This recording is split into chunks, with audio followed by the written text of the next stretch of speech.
In this video, you will learn 3 things: nationalities, asking someone where they come from, and asking someone where they were born.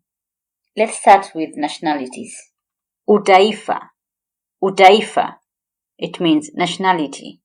In Swahili, all nationalities begins with the m or mwa sound for singular and wa for plural. Listen to this example so you can understand. Mtanzania, Mtanzania, singular. Wa Tanzania, plural. Mhindi, Mhindi, singular. Wahindi, plural. Wahindi. Marekani, Marekani, singular. Wamarekani, plural. Wamarekani. Mturuki, Mturuki. Waturuki, Waturuki. If the name of the country begins with a vowel, its nationality will begin with MW. Example: Mwingereza, Mwingereza, singular. Waingereza, Waingereza, plural. Mwarabu, Mwarabu, singular. Waarabu, Waarabu, plural. Examples in sentences. Wewe ni mtu wa wapi?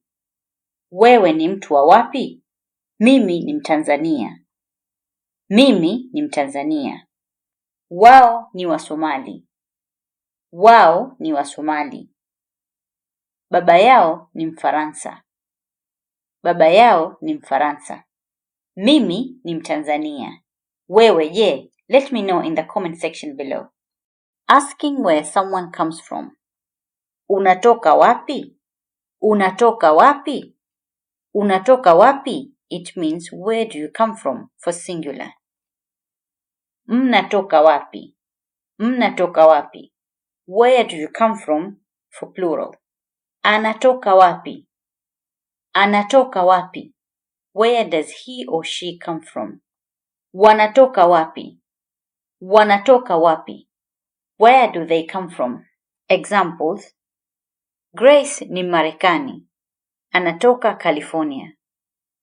Grace ni Marekani. Anatoka California.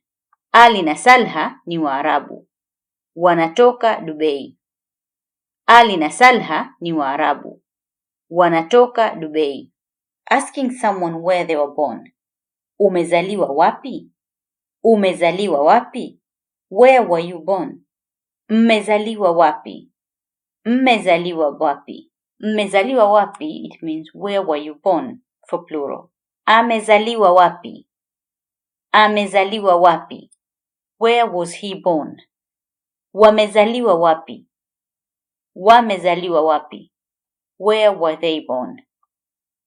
When asking someone where they were born, you can also use mzaliwa, mzaliwa.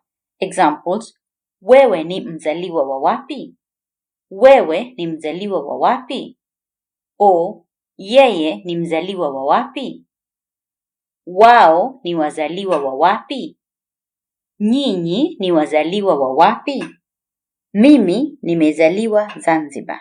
Wewe umezaliwa wapi? Mimi nimezaliwa Zanzibar. Wewe umezaliwa wapi? Let me know in the comment section below.